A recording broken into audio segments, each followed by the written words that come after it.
معزز ناظرین کرام، السلام علیکم ورحمۃ اللہ تعالی وبرکاتہ۔ محترم حضرات، سیرت مصطفیٰ صلی اللہ تعالی علیہ وسلم کا یہ 15واں قسط بڑا ہی خاص ہونے والا ہے، کیونکہ اس قسط میں حضور صلی اللہ تعالی علیہ وسلم نے جب دعوت اسلام پیش کی تو کون کون سے صحابی کس کس طرح سے اسلام میں داخل ہوئے اور کفار مکہ نے کس طرح سے آپ پر ظلم و ستم ڈھائے، اس کا تذکرہ ہوگا۔ اسی لیے آپ حضرات سے مؤدبانہ و مخلصانہ میری گزارش ہے کہ آپ حضرات غور سے اور مکمل ساری باتوں کو سنیں۔ تو دوستوں، 3 برس تک حضور اقدس صلی اللہ تعالی علیہ وسلم انتہائی پوشیدہ طور پر نہایت رازداری کے ساتھ تبلیغ اسلام کا فرض ادا فرماتے رہے، اور اس درمیان میں عورتوں میں سب سے پہلے حضرت بی بی خدیجہ رضی اللہ عنہا، اور آزاد مردوں میں سب سے پہلے حضرت ابو بکر صدیق رضی اللہ تعالی عنہ، اور لڑکوں میں سب سے پہلے حضرت علی رضی اللہ تعالی عنہ، اور غلاموں میں سب سے پہلے حضرت زید بن حارثہ رضی اللہ عنہ ایمان لائے۔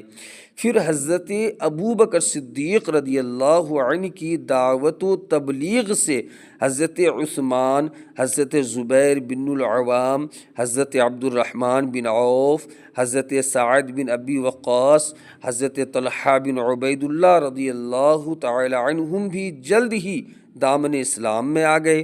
پھر چند دنوں کے بعد حضرت ابو عبیدہ بن جراح، حضرت ابو سلمہ، عبداللہ بن عبد الاسد، حضرت ارقم بن ارقم، حضرت عثمان بن مظعون اور ان کے دونوں بھائی حضرت قدامہ اور حضرت عبداللہ رضی اللہ عنہم بھی اسلام میں داخل ہو گئے۔ پھر کچھ مدت کے بعد حضرت ابو ذر غفاری، حضرت صہیب رومی، حضرت عبیدہ بن الحارث بن عبد المطلب، سعید بن زید بن عمرو بن نفیل اور ان کی بیوی فاطمہ بنت الخطاب، حضرت عمر رضی اللہ تعالی عنہ کی بہن رضی اللہ عنہم بھی اسلام قبول کر لیا، اور حضور کی چچی حضرت ام الفضل بن عباس بن عبد المطلب کی بیوی اور حضرت اسماء بنت ابو بکر بھی مسلمان ہو گئیں۔ ان کے علاوہ دوسرے بہت سے مردوں اور عورتوں نے بھی اسلام لانے کا شرف حاصل کر لیا۔ کتاب زرقانی علی المواہب جلد 1 صفحہ 246۔ واضح رہے، یعنی یاد رہے کہ سب سے پہلے اسلام لانے والے جو سابقین اولین کے لقب سے سرفراز ہیں، ان خوش نصیبوں کی فہرست پر نظر ڈالنے سے پتہ چلتا ہے کہ سب سے پہلے دامن اسلام میں آنے والے وہی لوگ ہیں جو فطرتاً نیک طبع اور پہلے ہی سے دین حق کی تلاش میں سرگرداں تھے، اور کفار مکہ کے شرک و بت پرستی اور مشرکانہ رسوم جاہلیت سے متنفر اور بیزار تھے۔ چنانچہ نبی برحق کے دامن میں دین حق کی تجلی دیکھتے ہی یہ نیک بخت لوگ پروانوں کی طرح شمع نبوت پر نثار ہونے لگے اور مشرف باسلام ہو گئے۔ 3 برس کی اس خفیہ دعوت اسلام میں مسلمانوں کی ایک جماعت تیار ہو گئی۔ اس کے بعد اللہ تعالیٰ نے اپنے حبیب صلی اللہ تعالیٰ علیہ وسلم پر سورہ شعراء کی آیت وَأَنذِرْ عَشِيرَتَكَ الْأَقْرَبِينَ یہ آیت نازل ہوئی،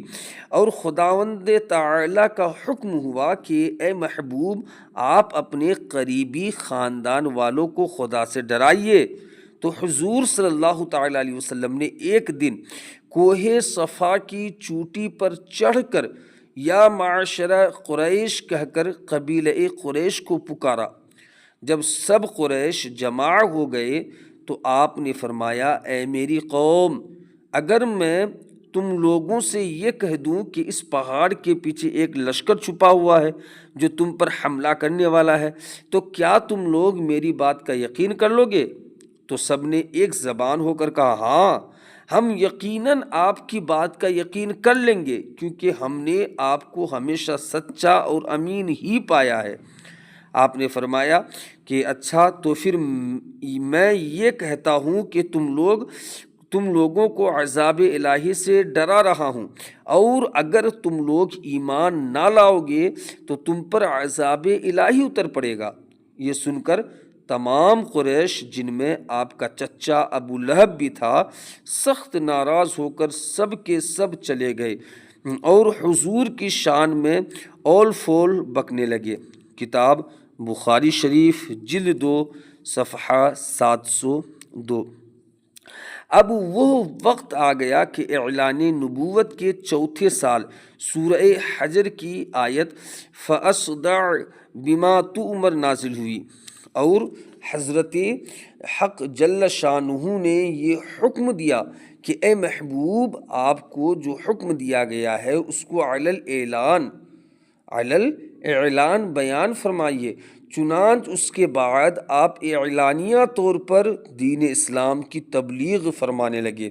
اور شرک و بت پرستی کی کھلم کھلا برائی بیان کرنے لگے، اور تمام قریش بلکہ تمام اہل مکہ بلکہ پورا عرب آپ کی مخالفت پر کمر بستہ ہو گیا، اور حضور صلی اللہ تعالیٰ علیہ وسلم اور مسلمانوں کی ایذا رسانیوں کا ایک طولانی سلسلہ شروع ہو گیا۔ کفار مکہ خاندان بنو ہاشم کے انتقام اور لڑائی بھڑک اٹھنے کے خوف سے حضور صلی اللہ تعالیٰ علیہ وسلم کو تو قتل نہیں کر سکے، لیکن طرح طرح کی تکلیفوں اور ایذا رسانیوں سے آپ پر ظلم و ستم کا پہاڑ توڑنے لگے۔ چنانچہ سب سے پہلے حضور صلی اللہ تعالیٰ علیہ وسلم کے کاہن، ساحر، شاعر، مجنون ہونے کا ہر کوچہ و بازار میں زوردار پروپیگنڈا کرنے لگے۔ آپ کے پیچھے شریر لڑکوں کو یعنی بدماش لڑکوں کو کا غول لگا دیا، جو راستوں میں آپ پر پتبیاں کستے، گالیاں دیتے اور یہ دیوانہ ہے کا شور مچا مچا کر آپ کے اوپر پتھر پھینکتے۔ کبھی کفار مکہ آپ کے راستوں میں کانٹے بچھاتے، کبھی آپ کے جسم مبارک پر نجاست ڈال دیتے، کبھی آپ کو دھکا دیتے، کبھی آپ کی مقدس اور نازک گردن میں چادر کا پھندا ڈال کر گلا گھونٹنے کی کوشش کرتے۔ روایت ہے کہ ایک مرتبہ آپ حرم کعبہ میں نماز پڑھ رہے تھے کہ ایک دم سنگ دل کافر عقبہ بن ابی معیط نے آپ کے گلے میں چادر کا پھندا ڈال کر اس زور سے کھینچا کہ آپ کا دم گھٹنے لگا۔ چنانچہ یہ منظر دیکھ کر حضرت ابو بکر صدیق بے قرار ہو کر دوڑ پڑے اور عقبہ بن ابی معیط کو دھکا دے کر دفاع کیا اور یہ کہا کہ کیا تم لوگ ایسے آدمی کو قتل کرتے ہو جو یہ کہتا ہے کہ میرا رب اللہ ہے؟ اس دھکم دھکا میں حضرت ابو بکر صدیق رضی اللہ تعالی عنہ نے کفار مکہ کو مارا بھی اور کفار مکہ کی مار بھی کھائی۔ کتاب زرقانی جلد 1 صفحہ 252، اور یہ جو ہے تو بخاری شریف میں بھی ہے، جلد 1 صفحہ 544۔ کفار آپ کے معجزات اور روحانی تاثیرات و تصرفات کو دیکھ کر آپ کو سب سے بڑا جادوگر کہتے تھے، نعوذ باللہ من ذالک۔ جب حضور صلی اللہ تعالیٰ علیہ وسلم قرآن شریف کی تلاوت فرماتے تو یہ کفار قرآن اور قرآن کو لانے والے جبرائیل اور قرآن کو نازل فرمانے والے اللہ تعالیٰ کو اور آپ کو گالیاں دیتے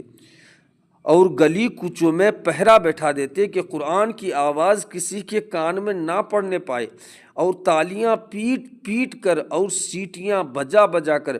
اس قدر شور و غل مچاتے کہ قرآن کی آواز کسی کو سنائی نہیں دیتی تھی۔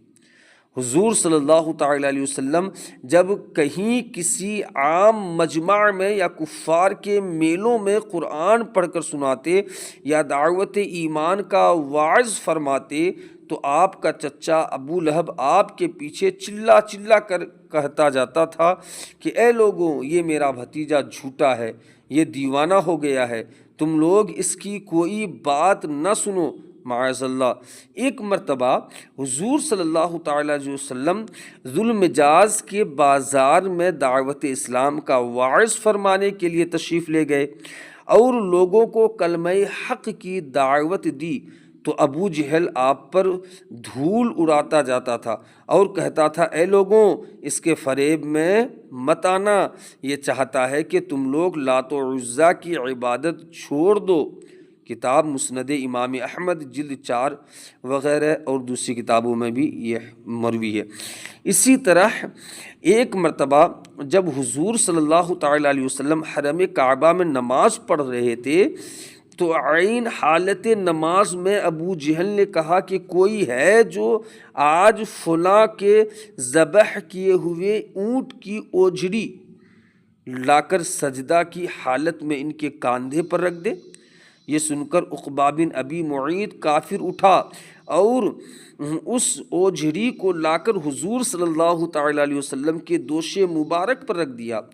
حضور صلی اللہ تعالیٰ علیہ وسلم سجدے میں تھے، دیر تک اوجھڑی کندھے اور گردن پر پڑی رہی اور کفار ٹھا مار مار کر ہنستے رہے اور مارے ہنسی کے ایک دوسرے پر گر پڑتے رہے۔ آخر حضرت بی بی فاطمہ رضی اللہ عنہا جو ان دنوں ابھی کمسن لڑکی تھی آئیں اور ان کافروں کو برا بھلا کہتے ہوئے اس اوجھڑی کو آپ کے دوش مبارک سے ہٹا دیا۔ حضور صلی اللہ تعالیٰ علیہ وسلم کے قلب مبارک پر کفار قریش کی اس شرارت سے انتہائی صدمہ گزرا اور نماز سے فارغ ہو کر 3 مرتبہ یہ دعا مانگی، اللہم علیک بقریش، یعنی اے اللہ تو قریش کو اپنی گرفت میں پکڑ لے۔ پھر ابو جہل، عقبہ بن ربیعہ، شیبہ بن ربیعہ، ولید بن عتبہ، امیہ بن خلف، عمارہ بن ولید کا نام لے کر دعا مانگی کہ الہی تو ان لوگوں کو اپنی گرفت میں لے لے۔ حضرت عبداللہ بن مسعود رضی اللہ تعالی عنہ فرماتے ہیں کہ خدا کی قسم میں نے ان سب کافروں کو جنگ بدر کے دن دیکھا کہ ان کی لاشیں زمین پر پڑی ہوئی ہیں، پھر ان سب کفار کی لاشوں کو نہایت ذلت کے ساتھ گھسیٹ کر بدر کے ایک گڑھے میں ڈال دیا گیا،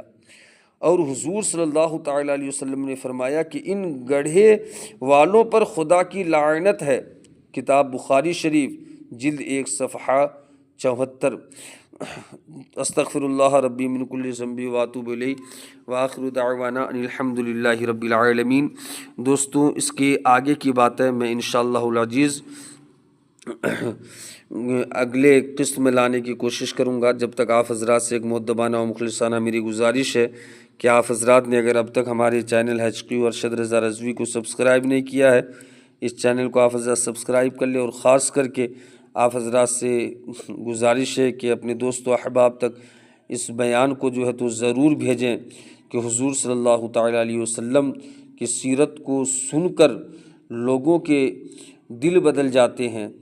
پتھر دل بھی نرم پڑ جاتا ہے۔ حضور صلی اللہ تعالیٰ علیہ وسلم کی سیرت کو سننا کوئی عام بات نہیں ہے۔ جو شخص حضور اکرم صلی اللہ تعالیٰ علیہ وسلم کی سیرت کو سنے اس کی دنیا اور آخرت دونوں سنور جاتی ہے۔ تو اسی لیے جیسے آپ خوش نصیب ہیں، آپ نے مکمل بیان سنا، ایسے ہی اپنے دوست و احباب تک بھی پہنچائیں، ان کو بھی کہیں کہ حضور صلی اللہ تعالیٰ علیہ وسلم کی سیرتوں کو سنیں۔ اب تک 15 قسط ہو چکے یہ، انشاءاللہ عزیز آگے بھی میں کوشش کروں گا کہ آپ حضرات کو سیرت مصطفیٰ پر بیان سناتا رہوں۔ السلام علیکم ورحمۃ اللہ تعالی وبرکاتہ۔